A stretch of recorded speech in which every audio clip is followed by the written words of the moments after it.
Today is the fifth Sunday in Lent. Our Gospel text is John chapter 11, verses 1 through 45. One of those remarkable, rather long and detailed stories in John's Gospel. It's generally recognized that Luke is the great master storyteller. His story is of the parable of the prodigal son or the Good Samaritan are unparalleled, really, in the Western canon of literature. But John does pretty well too. His story of Jesus' encounter with the woman at the well, or the story of the man born blind and healed by Jesus. They're remarkable narratives. Today's gospel is also a remarkable narrative, very complex, in places quite incomprehensible, generally recalled as the story of the raising of Lazarus, if much more than that. I'd like to think of it in our reflection today as the story of the believing Martha. This woman who had a very special relationship with Jesus, along with her sister and her brother. We should note that John always uses believing rather than belief.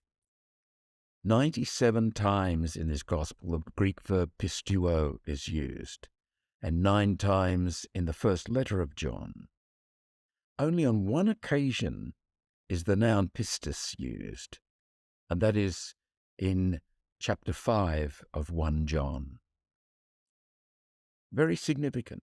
In today's gospel, the verb is again pisteuo. It's used 4 times. It's about action. It's about engagement. It's about movement. It's dynamic. This is the believing relationship Martha shares with Jesus.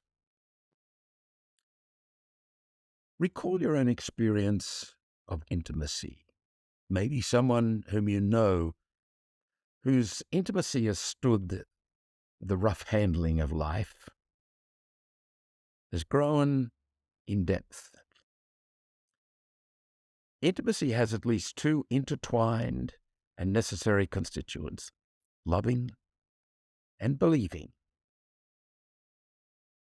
Without either one of those, the intimacy will falter, maybe even fall over.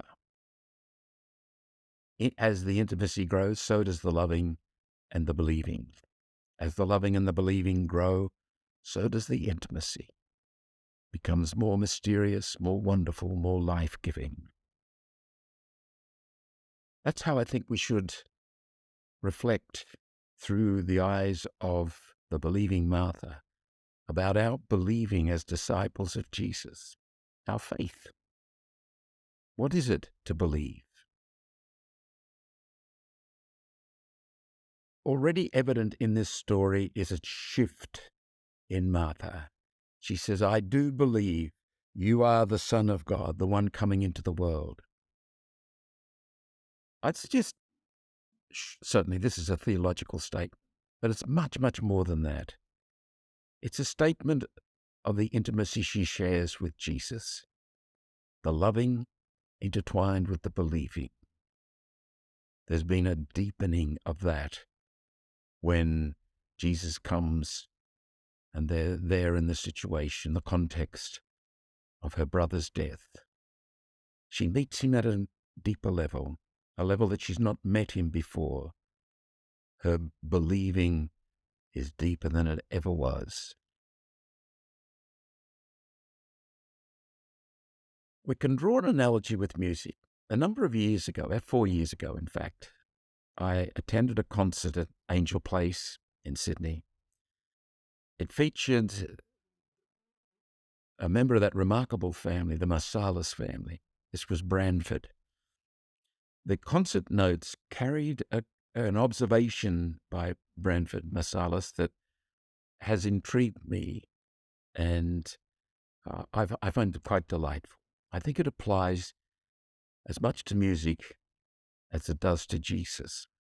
First of all, the quotation, what Branford Marsalis says, if you don't listen to music, you have no way of actually understanding how that music is supposed to sound. You can't get into the middle of it.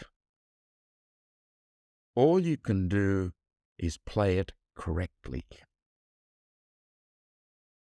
which, as my teacher used to say, well, it's correct, but it ain't right. Have you ever heard someone play music and they're technically correct, they hit the right notes, but it's not music in the fullness of that term?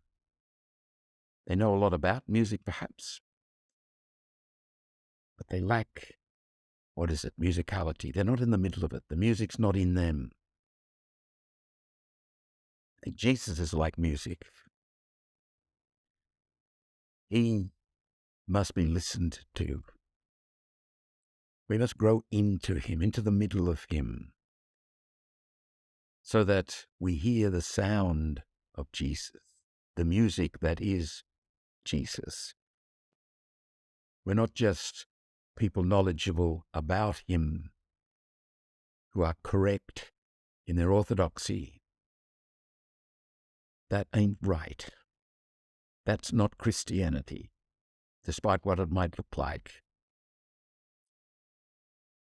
If I am to be a disciple of Jesus, a fruitful, joyful, effective disciple of Jesus, I have to get inside the music that he is, beyond the theology or the orthodoxy or the rituals. I have to be one with him. I have to let him sound through me. Passing on the faith is not just a matter of teaching information, passing on data. Yes, Jesus is the Son of God. He's the Messiah. What have you said? Martha is a good model. The story of Martha is catchy. You can't help but be moved by her response, her presence. She's been deeply touched by this man. She not only knows with the rational mind, but she knows with her whole bodily being, this is the Messiah. This is the Son of God. Such a person is a far, far more effective witness to the Christian life than anyone who's simply a knowledgeable person, knows abstract data, maybe even brilliant. There's no one so effective as a witness, as a lover, someone who is loving and being loved, who's being believed in order that she might believe in Jesus himself.